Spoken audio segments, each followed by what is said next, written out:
welcome to Platicando con Ale Diener. Hoy vamos a hablar en inglés. Voy a hablar con todos ustedes, con los subtítulos, porque voy a entrevistar a una mujer increíble que tiene una historia maravillosa. Today is a very special episode because I have the privilege of speaking with someone whose testimony has touched millions of lives around the world. She is an author, a speaker, and one of the recognized voices in the... Abby Johnson está en el otro cuarto. ¿Aquí? El primer asunto a tratar es otorgar el premio de planificación familiar a la empleada del año. Abby Johnson. Ella es Abby, nuestra nueva voluntaria.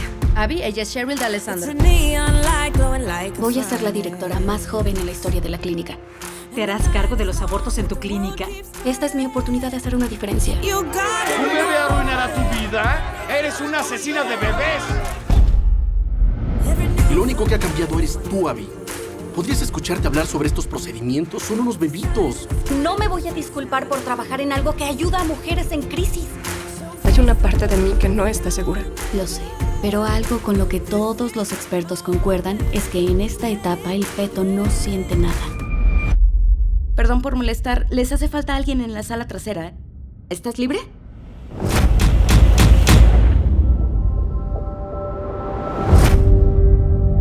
Pude ver y fue como si se retorciera y peleara por su vida. Señor, te encomendamos las almas de estos cientos de niños. Y Señor, rezamos para que termines con este pecado del aborto. Aprecio lo que hiciste por nosotros. No lo olvidaré. Fui cómplice de más de 22,000 abortos. ¿De qué manera voy a darle sentido a esto? ¿Un día difícil? Un día difícil. Te diré qué va a pasar si cruzas esa puerta.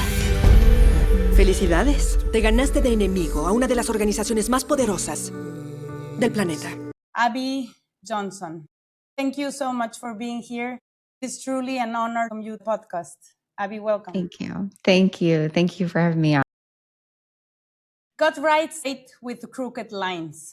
You know, Abby, many people know your story, but I would like to begin somewhere different. When you look back at your life today, not with regret, but through the eyes of faith, what do you think God was preparing for you even before you realized it? You know, it's a good question. When I was a child, I was raised with faith. I was raised with very faithful.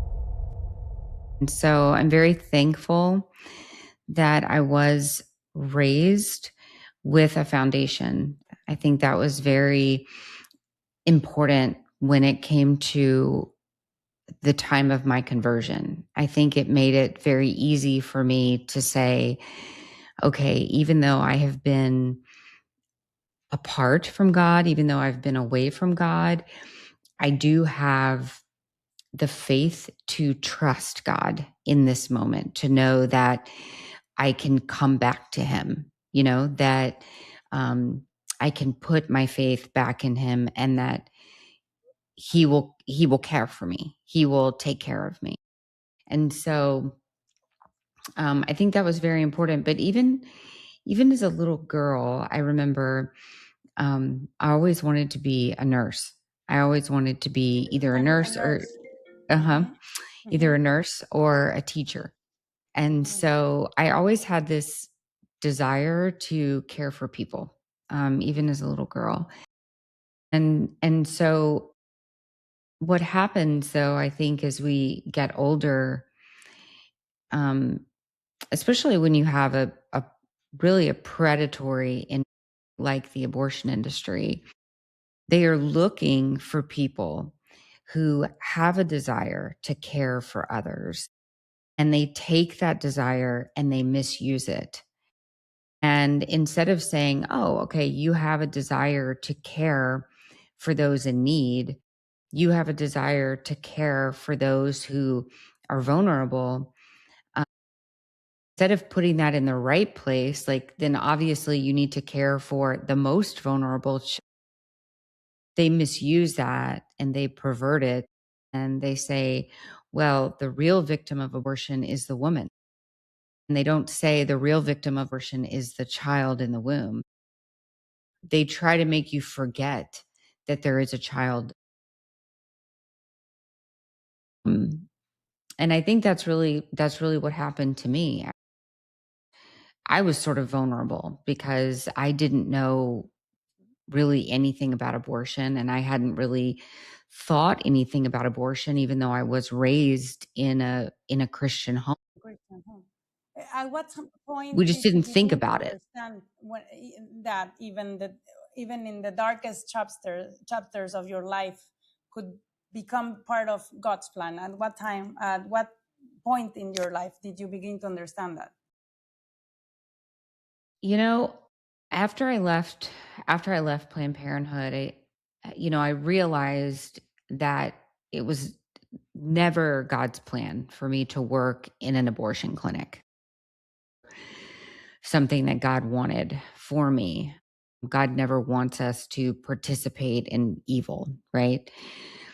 But even our most grievous sins, even our worst sins, are something that we can give to God and He can use it for good, right? And so when I first left parenthood, I just felt so ashamed of what I had done. And I thought, how can God ever, use this?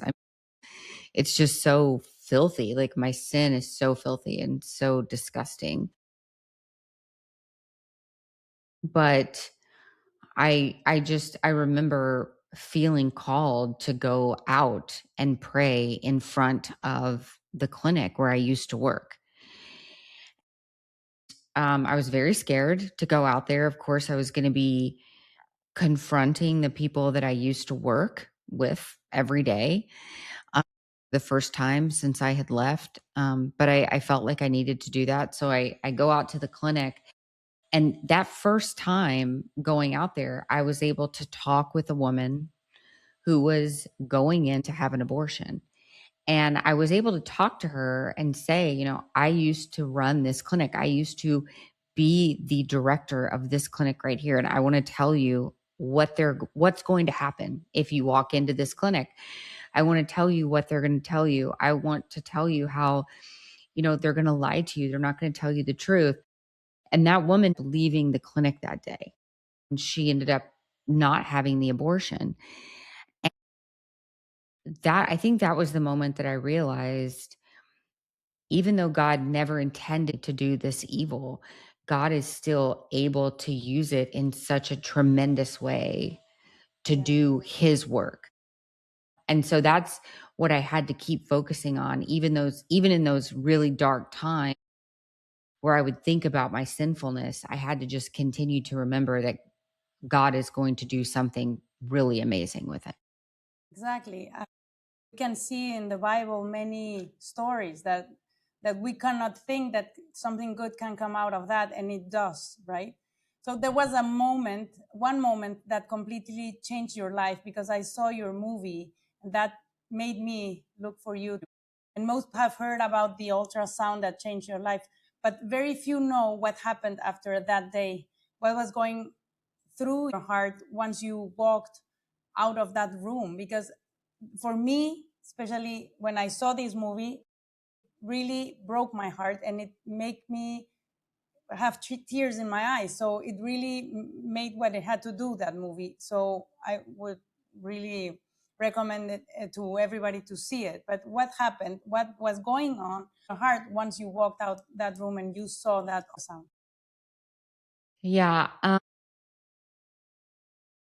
In the movie, it depicts, I think most people would sort of think would naturally happen. Like, you see something so traumatic and you think, oh, well, she must have just run out of that clinic and immediately quit. But that's actually not what happens.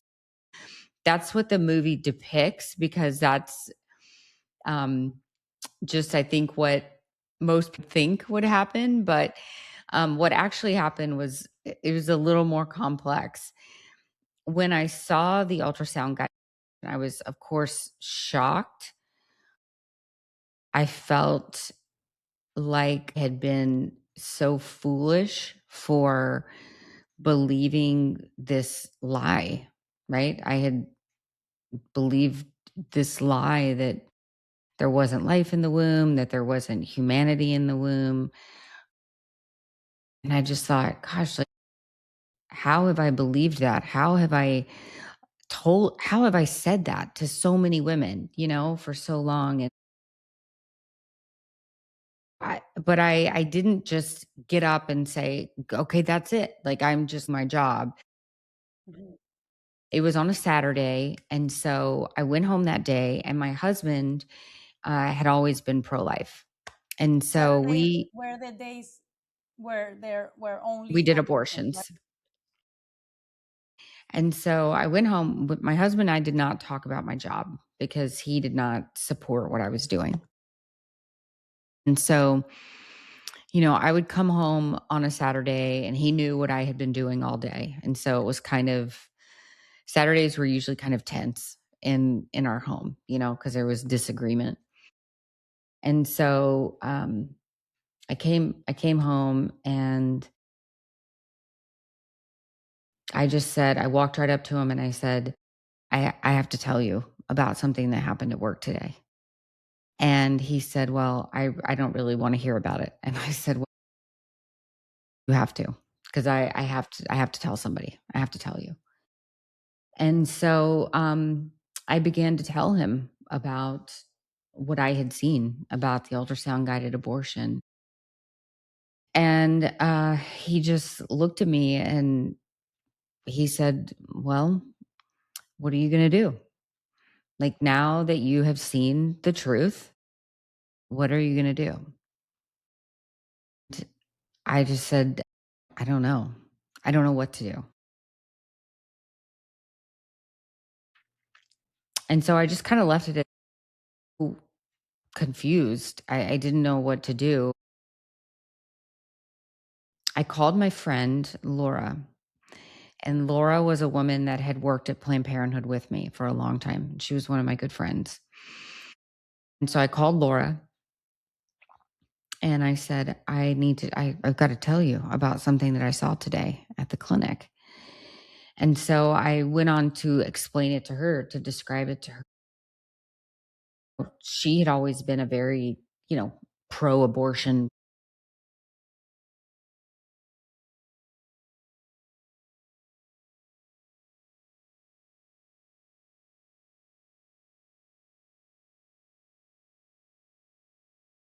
Seems like that would be,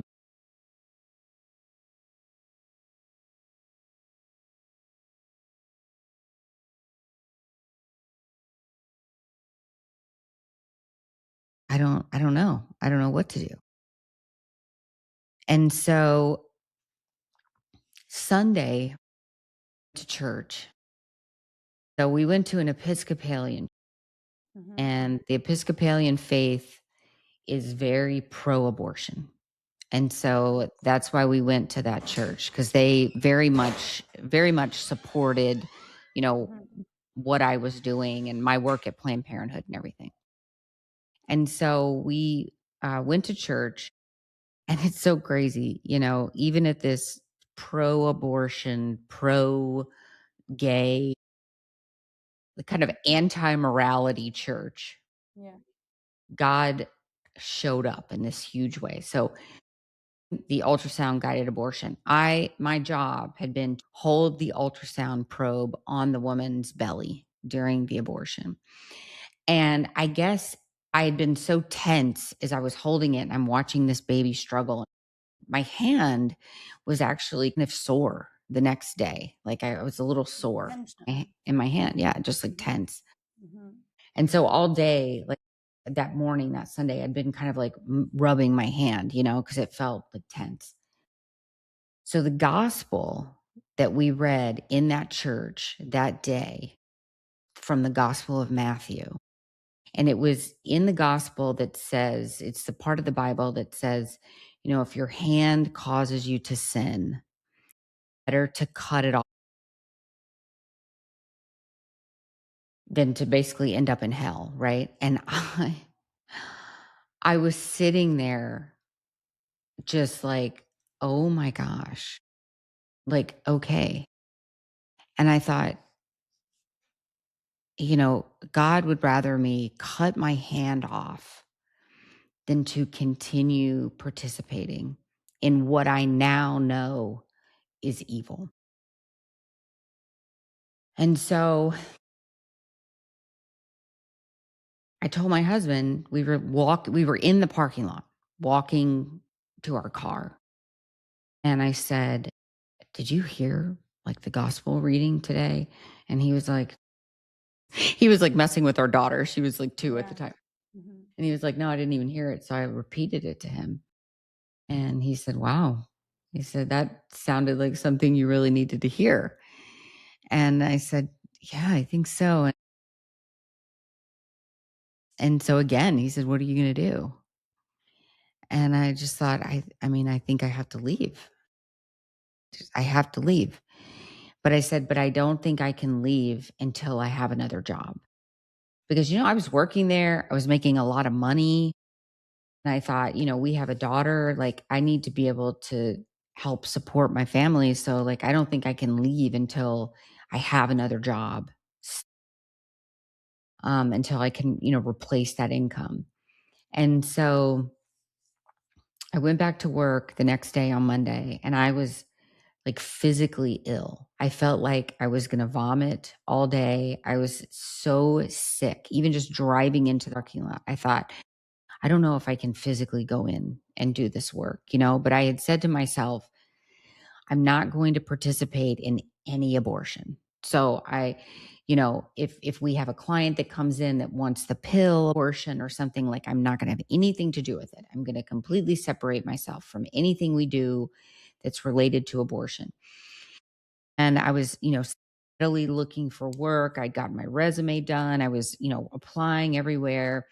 I was basically locking myself in my office all day that whole week. But I was like sick. I was physically, mentally just sick every day when I was going to work. We went through the next weekend. We did not do abortions that weekend. I came back to work on Monday. So it'd been a whole week. I came back to work on that next Monday. There was a woman, my office faced the parking lot. So I had 2 windows in my office and I could see the parking lot. Mhm. I was sitting in my office. And I was praying and I was like, Lord, I've got to get out of here. Give me a job so I can get out of here. I cannot stay here anymore. I need a way out.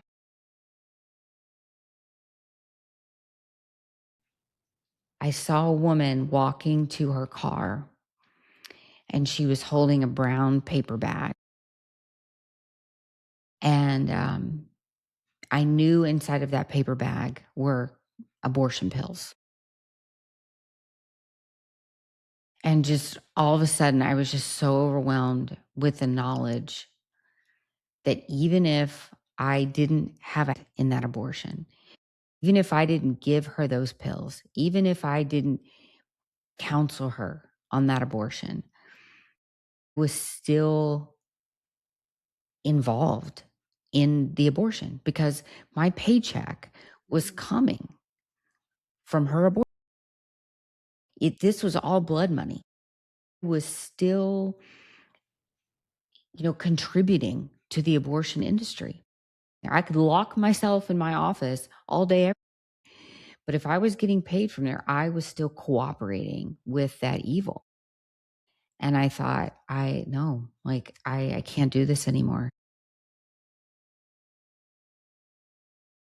It was around lunchtime and I just said, that's it. Like, I'm done. I can't do it anymore. And so I wrote out my resignation. We were still faxing things back. So gathered all of my stuff. I didn't have that much stuff at the clinic, but I gathered all of my stuff. They had like a plant, and some things. And so I gathered all of my things, and But by that time you hadn't had another job, right? I did not have another job. Yeah. I did not have another job.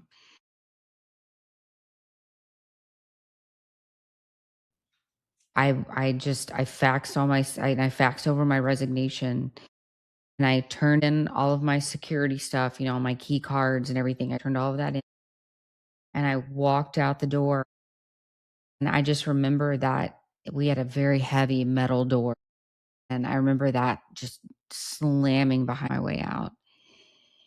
And I just felt such freedom. No idea where my next paycheck. I had no idea how we were going to pay our bills, but I felt so much freedom in that moment. I ended up reaching out to the pro-life movement, the people that had They been were praying outside, right? That's right. how you started knowing them, right? Yeah, they had been praying. I mean, I had been working there for 8 years. They had been showing up every day for those 8 years, primarily for the women going in, who were there to abortions. Giving them another option, right? Sure. Yeah. But I knew they were also praying for us, for the people that worked there. They would tell us they were praying for us. And I mean, one thing that always moves me in your story is really isn't really about abortion. It's about mercy, because now you're gonna tell us when you hear the words God's mercy, it's maybe the story you're gonna begin to start telling us, right? When you meet these people. yeah, I went to them, and the movie really depicts that we had this, that me and the people out in front of my clinic, that we had this, very good working relationship together, that I was this very nice clinic worker, and, that we got along so well. What I will say is that the filmmakers were very generous in their depiction of me. There were times where I guess, we were friendly with each other. Most of the time, I was a very angry abortion clinic worker. I was very mad that these people were out in front of our clinic, disrupting our business. So it was definitely a nuisance. It was an annoyance to me. It wasn't like I, parked my car every day and was like, hey guys, so glad you're here today. Yeah. It was not like that. It was a very generous depiction of, most of the time I was yelling at them, or yes, more aggressive, nasty to them. Always, most of the time, had been kind in return. But they were always Catholics, or were there from many Christian religions? So I would say mostly Catholic. Mostly. There would be people from other denominations every once in a while, but they were primarily Catholic. And they had a building that was right. It was right across the street, like next door to our clinic. And so it was very easy for them to just walk over. They did free pregnancy tests, would counsel women, and they were just right there. So they were literally in front of our clinic every single day. Throughout those years, I had developed relationships with these people. I knew them, they knew me. They had always said, if you ever want a clinic, we will help you. We will help you find a new job. We will help you leave. And I thought, well, that's never going to happen. because I'm never leave my job. I'm never leave Planned Parenthood. And then one day I did. And so I thought, let's see if they will really help me. Let's put it to. So I walked over to their office and basically just kind of broke down and said, this is what's happened. And they had no reason to trust me. I mean, I had not made myself look like a trustworthy person to them, right? But they did. They trusted. But they did. They never questioned it. They were so accepting and so kind and so generous. Just their generosity of spirit and their generosity of mercy, and immediately started praying, and just said, we're here. Whatever you need, like, we're here. We are your safety net. We're your friends. We are your friends now. And I had no idea. I was so naive. Yes. I had no idea what the backlash was going to be. I thought, I'm going to leave my job. I'm never going to talk about my experiences at Planned Parenthood because, quite honestly, I was pretty ashamed of what I had done there. And so I never wanted to talk about it publicly. And so I thought, I'm just going to go away quietly and just go work somewhere else and never talk about the fact that I worked at Planned Parenthood. But then they weren't quiet, no? They were not quiet. They wanted revenge, right? Right. Mm-hmm. They were not quiet. They are the ones that made it public. I was shocked because I thought, okay, well, I no longer support abortion. Like, I no longer want to be involved in abortion. I really thought, but they are pro-choice. So they will support my choice Exactly. Yeah. of no longer wanting to be involved in abortion. But that was not the case. They took me to court. They tried to silence me. They tried to silence my voice. They tried to prevent me from ever telling my story, which was just really ironic because I had never wanted to go public in the first place. But it was because of them. Yeah. It was because of them. That's what forced me to start telling my story. And then the media, was like, well, what does she know that you don't want us to know? And that's really what, I mean, it was because of Planned Parenthood and, of course, God's plan. But it was, if it hadn't have been for Planned Parenthood telling everyone that I had, right, nobody would even know my story. The story, exactly. Was there one specific moment, talking about Abby Johnson in private, when you finally believed, I'm forgiving? Because you've been telling us that when you were at church, you realized it was a sin and that it was evil. So did you ever feel, I'm forgiven? When did you feel that? How does the mercy of heals after living all of these things in 8 years? Yeah, I don't know if there was one moment. I mean, certainly, we're Catholic now, so certainly, the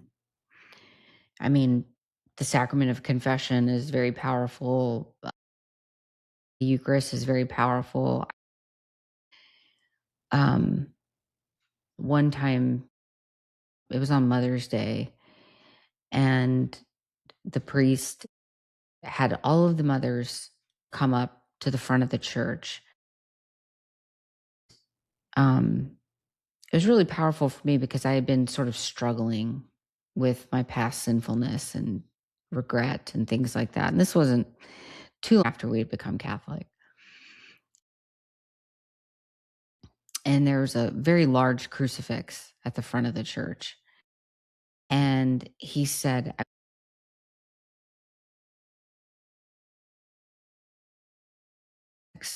and look at it. And he said, I want all of you to remember the sorrows of Mary. And he said, I want you to remember that there's nothing our Blessed Mother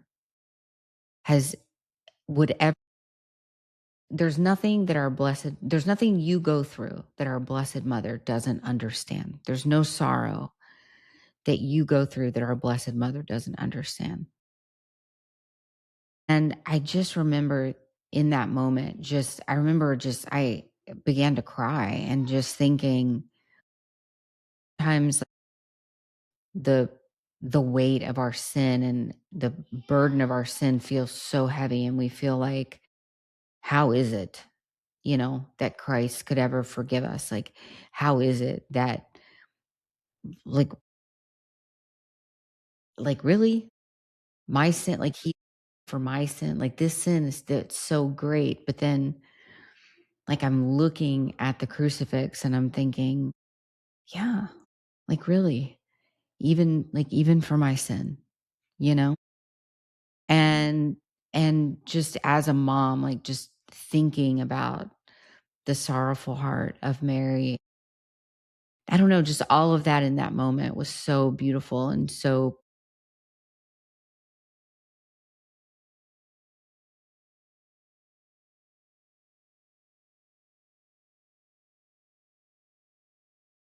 and but it's I think it's It's a been kind whole of journey. a journey of healing for me.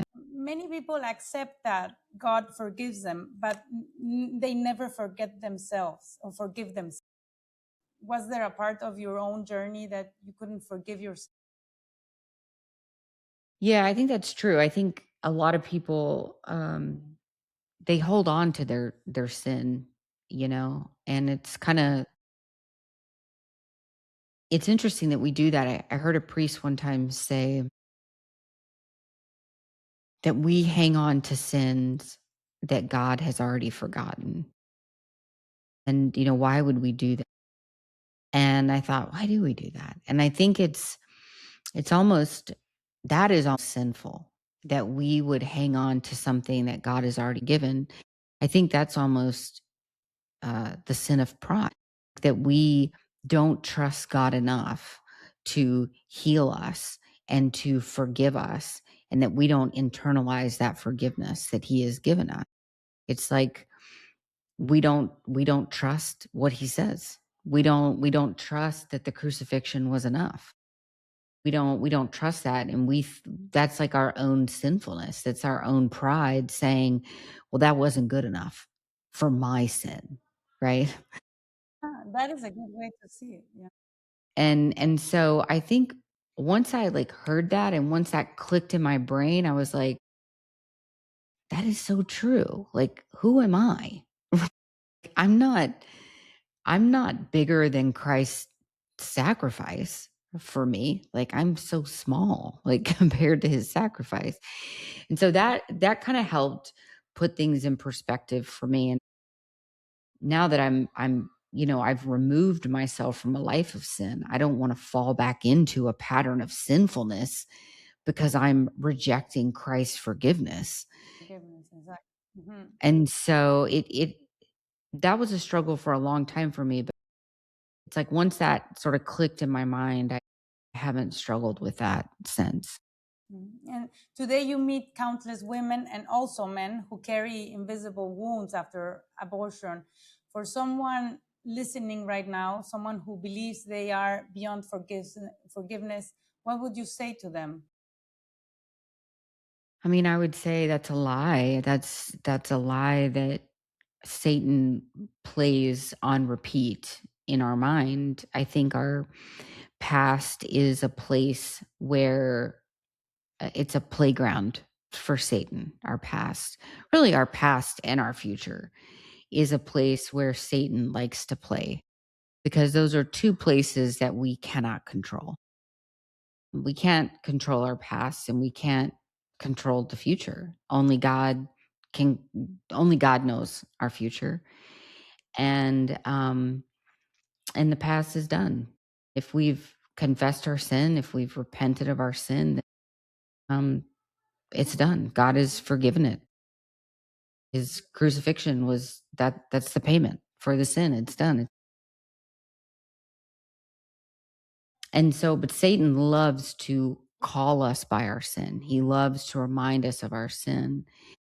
And I think we can then come into and again when we allow ourselves to be named by our sin, when we allow ourselves to wallow in our sin, and when we don't remind ourselves that we have been forgiven, that we are children of God, um, that God's that Christ's sacrifice was enough, I think that we can then fall into a pattern of sin once again.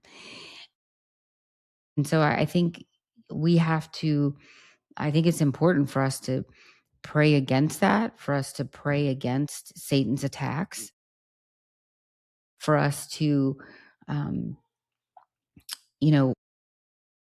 live in the present with Christ. That's what he wants us to do. He wants us to live in the gift that he's given us today and to make the most of what he's given us today and to not constantly dwell on the past, things that we cannot change. Exactly. Yeah. Yeah. Abby, something that many people don't know about your ministry is that you also help former abortion clinics. Yeah. I mean, an overwhelming majority, 95% of the people who contact us, and it's primarily women who work in these clinics, 95% of them who come to us have diagnosable post-traumatic stress disorder. They suffer tremendously, emotional, sometimes physical pain, certainly suffering. And so, we want to help them come into a relationship with Jesus Christ because we know that Christ is the only way that you can find true healing. But they need, many times intensive therapy. Once someone recognizes I am participating in something evil, we want them to get out of that business immediately. We don't want them to say, I need to stay until I find another job or, I have bills to pay or whatever. We want them, once they recognize that, the Bible says, to not be complicit in evil, but to flee from it. And so we want them to flee from that evil once they recognize it. And so that's what we give them the opportunity to do. We help them with transitional financial assistance so that they can leave immediately, so they don't have to worry about their bills, their mortgage, whatever it may be. We give them, job transition help. So we help them find another job. We help them prepare their resume. We have scholarship opportunities available. So if they want to continue their education, getting a degree, a license, a certification, we will pay for that. So it's really just a comprehensive program to help people leave this industry and come into another line of work that will be fulfilling for them and will not, where they won't be participating in the devastation of human life. Yeah, so about 70% of women who work in the abortion industry have had abortions. And some of these women were even recruited to work in the clinics while they were lying on the table having their own abortion. I mean, which is crazy to even think about. But some of the women that have come to us were actually, while they were on the table having an abortion, one of the abortion workers assisting with the abortion, may have come up like, oh, yeah, I'm looking for a job. And the abortion worker assisting with their abortion said, oh, well, you can work for us. We have a job opening. And that was how they got their job while they were having an abortion. It's just such an unethical. It's such a coercive work, very predatory. And it's not like working in a restaurant or, selling insurance or something. I mean, you're literally taking life. So there's such a demonic, like spiritual hold on people as well. And so we're just trying really hard to break people free from. I mean, I think in Mexico, you're really at a crucial time. Laws certainly matter. And I think that one thing that has happened in the United States that has allowed the escalation of abortion is that we have forgotten about the humanity of the preborn child. And so one thing I would say is, if I was to go right, which is not possible for anybody to run a movement, but like if somebody could run the pro-life movement, right, in a country, I would say we have to show people what's happening in the womb. We have to show them the abortion victims. We have to show them this is what happens to a baby after an abortion. We have to show them the photos. Yes, show them the pictures of ultrasounds and, babies before they're killed. But these people need to see the graphic nature of abortion. People have been sold the lie that abortion is clean, it's bloodless, it's sterile, it's painless. And that is just not the truth. At the end of an abortion, there is a bloody body, there are body parts, there's a broken woman. It's a dangerous procedure. It's a procedure. They're happening in filthy places. That kind of stuff needs to be exposed. And we are not going to hug and kiss abortion away. It is a violent procedure. It's a dangerous procedure, a deadly procedure. And that is what we need to be showing the population. Like, yes, we want to have compassion. Yes, we want to show people love, but we have to show people the honest truth of what is taking place to these children in the womb. And so that is my like plea to people is are on the cusp of allowing abortion through all 9 months of pregnancy. You have to show people what you're actually fighting for. And you have to show people the victim of abortion. And the victim of abortion is the child in the womb. I mean, I always tell people, most of the time people have abortions, make a permanent decision based on a temporary situation. So they'll say, well, I don't have a lot of money. That's why I'm going to have an abortion. Well, I'm late on my rent. Well, I already have, 2 other kids. I don't want to have another one. And I think you're going to commit murder because of a temporary situation. You're going to live with the stain of murder on your soul because of a temporary situation. That's what abortion is. And one day, at the end of your life, it may be in the middle of your life, it may be in your 50s or 60s, but at some point in time in your life, it's going to be revealed to you that you murdered your child. I don't know at what point in time in your life that's going to be. It may not be immediate. You may have an abortion and you may feel relieved after you have an abortion. I definitely felt relieved after I had my abortion. But at some point in time, it's going to be revealed to you that you murdered your own flesh and blood. And you're going to have to live with that stain on your soul. Nothing in your life, no temporary circumstances in your life is living with that on your conscience. And there will be eternal consequences for the decisions that we make here on earth. And there's nothing eternally worth that either. I do, yeah. I think it's definitely a spiritual battle. We've got to pray. I tell people all the time, we need to be, praying, spiritual warfare daily. We need to be, praying against spiritual attacks I think that's an important part of what we need to be praying for daily. I would say just keep fighting. We're not at the end of this battle by far.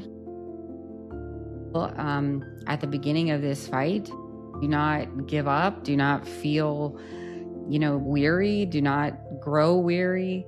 And if you do feel tired, then take a rest and get back in the fight. Literally lives on the line. This is a problem that we need to clear now so that our future generations won't have to. We're protecting generations to come. Do not give up the fight. This is the most important battle the protection of human life. It's more important than anything else we will ever have to fight in your nation and mine and any nation. And so keep going. A Abby Johnson, quien ha sido una mujer que está trabajando por la vida, por el derecho de los no nacidos, nos dice que lo más importante es retomar la importancia de la vida humana en el vientre materno. El mundo pro aborto se ha dedicado a vulnerabilizarlo, a hacerlo menos, a minimizar la vida en el vientre materno, a decir que no es nada y que no. Esto nos lleva a olvidarnos de lo importante que es la vida humana. Desgraciadamente, la electricidad en este país es bastante deficiente y hay cortes de luz. No pudimos despedirnos de ella porque se ha cortado ya en varias ocasiones la electricidad. Sin embargo, hicimos una entrevista lo más completa posible con la información de Abby Johnson. Ella tiene un libro y también una película que ustedes pueden ver y descargar en YouTube que se llama Unplanned o No Planeado. Es una película que les recomiendo muchísimo. Agradezco al equipo de Abby Johnson y a Abby Johnson por haber aceptado la entrevista. Una disculpa por estos cortes de energía que no nos competen directamente, ¿verdad?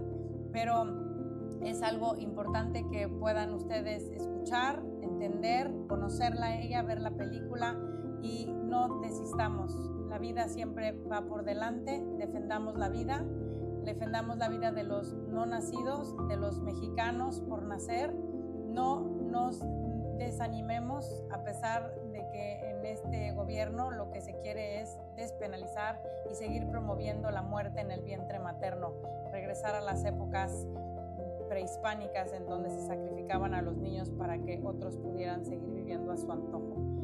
Yo soy Alejandra Diener y les pido se suscriban en YouTube para Platicando con Ale Diener y llegue a muchísima gente más. Denle like a esta entrevista y nos escuchamos y vemos pronto para no quedarnos atrás y ver hacia adelante.